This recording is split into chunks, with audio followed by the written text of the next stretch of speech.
Boris Vian was a French writer, musician, and artist, born on March 10, 1920, in Ville-d'Avray, France. He grew up in an affluent family and was educated in the elite Lycée Hoche in Versailles.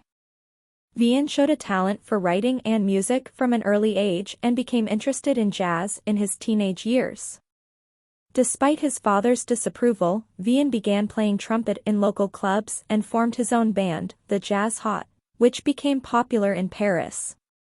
In 1942, Vian was diagnosed with rheumatic fever, which severely damaged his heart and limited his physical activities.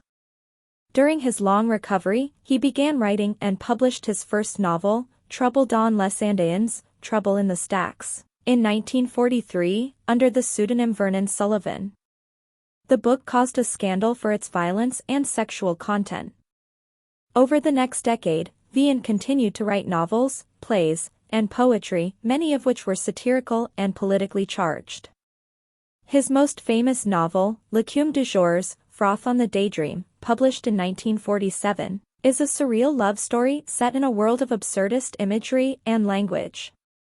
Vian was also involved in the Parisian arts scene, and he became a prominent figure in the intellectual circles of the time. He was friends with many famous artists and writers, including Jean-Paul Sartre and Simone de Beauvoir. In addition to his writing, Vian was also a prolific musician and songwriter. He wrote and performed his own songs, which were often political and satirical in nature. He also translated American jazz lyrics into French and wrote several essays on jazz. Tragically, Vian died at the age of 39 during a screening of the film adaptation of his novel, J'irai cracher sur vos tombes, I Spit on Your Graves, which he had disavowed due to its departure from his original intent.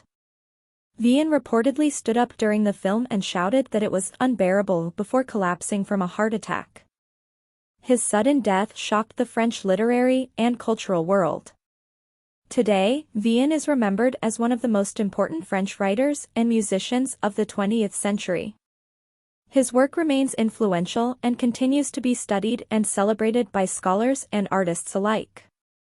His life and legacy are also emblematic of the cultural and political upheavals of mid-century Europe, and his commitment to artistic and political freedom remains an inspiration to many.